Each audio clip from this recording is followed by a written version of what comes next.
Praise lord అందరికీ. ఈరోజు కీర్తనలు 10వ అధ్యాయాన్ని మనం చదువుకుందాం. యెహోవా, నీవెందుకు దూరంగా నిలుచుచున్నావు? ఆపత్కాలములలో నీవెందుకు దాగి ఉన్నావు? దుష్టుడు గర్వించి దీనుని ఒడిగా తరుముచున్నాడు. వారు యోచించిన మోసక్రియలలో తామే చిక్కుకొందురుగాక. దుష్టులు తన మనోభిలాషను బట్టి అతిశయపడుదురు. లోబులు యెహోవాను తిరస్కరింతురు. దుష్టులు పొగరెక్కి యెహోవా విచారణ చేయడనుకుందురు. దేవుడు లేడని వారెల్లప్పుడూ యోచించుదురు. వారెల్లప్పుడూ భయం మానుకొని ప్రవర్తింతురు.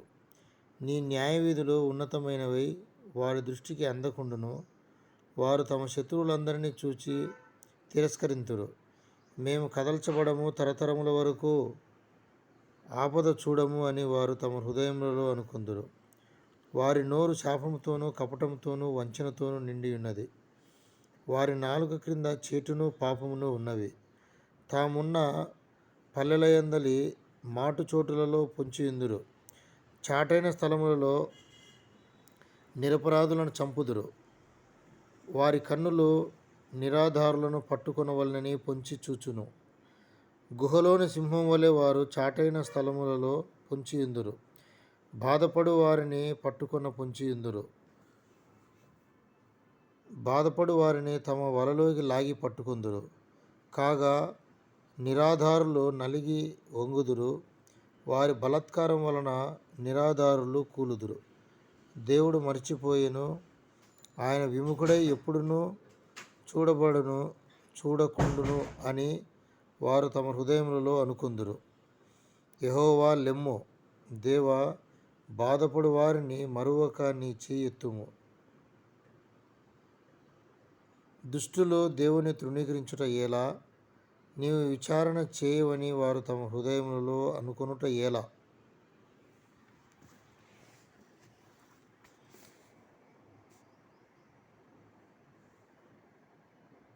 నీవు దీనిని చూచి ఉన్నావు గదా. వారికి ప్రతీకారం చేయుటకై నీవు చేటును పగను కనిపెట్టి చూచున్నావు. నిరాధారులు తమ్మును నీకు అప్పగించుకొందురు. తండ్రి లేని వారికి నీవే సహాయుడవై ఉన్నావు. దుష్టుల భుజమును విరగొట్టుము. చెడ్డవారి దుష్టత్వము ఏమీయూ కనబడకపోవు వరకు దానిని గూర్చి విచారణ చేయుము. యెహోవా నిరంతరము రాజై ఉన్నాడు. ఆయన దేశములో నుండి అన్యజనులు నశించిపోయిరి. యెహోవా, లోకులు ఇకను భయకారకులు కాకుండానట్లు బాధపడు వారి కోరికను నీవు వినియున్నావు. తండ్రి లేని వారికిని నలిగిన వారికిని న్యాయం తీర్చుటకై నీవు వారి హృదయమును స్థిరపరిచితివి, చెవియొగ్గి ఆలకించితివి. ప్రియమైన దేవుని బిడ్డలారా, ఈ యొక్క అధ్యాయంలో దావీదు మహారాజు దుష్టులను గురించి, వారి యొక్క క్రియలను గురించి ఎక్కువగా ఇక్కడ వివరిస్తూ వచ్చినాడు. చూడండి, 2వ వచనంలో దుష్టుడు గర్వించి దీనుని ఒడిగా తరుముచున్నాడు. 1. 2, 3వ వచనంలో దుష్టులు తమ మనోభిలాషను బట్టి అతిశయపడుదురు. మొదట గర్విస్తారు, తర్వాత అతిశయపడుతూ ఉన్నారు 3వ వచనంలో. తర్వాత 4వ వచనంలో దుష్టులు పొగరెక్కి యెహోవా విచారణ చేయడని అనుకుందురు. దేవుడు లేడని వారెల్లప్పుడూ యోచించుదురు. తర్వాత మరలా మనము 4వదిగా మనం చూస్తే ఇక్కడ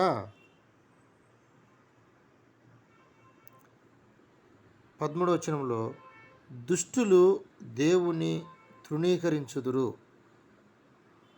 మొట్టమొదట మనం చూస్తే ఇక్కడ దుష్టుడు గర్వించేటువంటి వాడుగా ఉంటున్నాడు. 3వ వచనంలో దుష్టుడు అతిశయపడేటువంటి వాడుగా ఉంటున్నాడు.